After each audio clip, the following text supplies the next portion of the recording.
Poltergeist.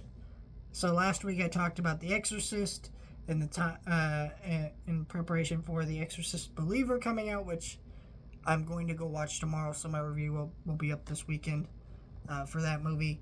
But I did want to talk about another kind of similar movie, Poltergeist. And then next week we'll do the Zombieland movies. And then, I got another fun Halloween video planned that you probably know if you've been following my channel for the last couple of years. But anyways, let's talk about the Poltergeist. This is a great movie. This movie also is interesting for its reputation. So this movie is directed by Tobe Hooper.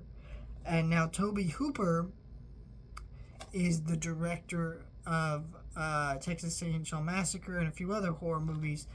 And a lot of people believe this film is directed by Steven Spielberg. And there are parts of that I can understand, because when you do watch this movie, it does feel Spielberg adjacent, where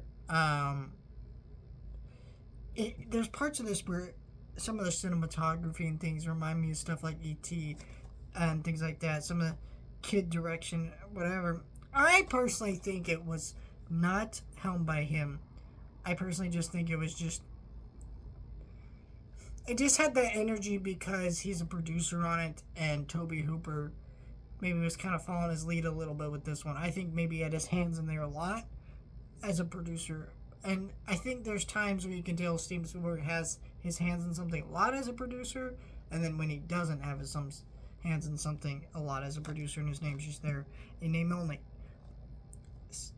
That's the kind of whole thing, what I feel about that. I think the direction to this movie is really good. And, last time I watched this movie, I kind of held the opinion that the movie didn't really hold up. But watching it last night, I completely disagree. This movie really does hold up. The scares are actually still frightening in this movie. And I think it is up there with The Exorcist as a really good horror movie about this family that's losing their kid. And it has a very different sense to it. Like in this one, this little girl who's not possessed, but she gets sucked into the TV, all these weird things that you don't know what's happening, right? Where The Exorcist is more of it's a straight up possession story. This is a very different movie, and it really does get you going. The girl in this movie, I would say she's as good as Drew Barrymore was back in E.T., and she's really strong in this movie, her performance. It's just a really creepy movie. It's got a lot of tension with the drama and the family of everything going on, and it just really works.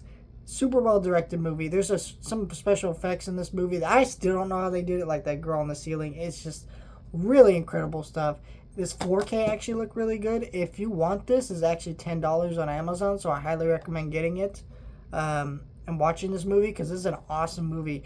It just really, really impressed me this time, and I don't know what I was smoking last time I watched that. I was like, it doesn't hold up that much. No, it absolutely does, and honestly, it's just fantastic.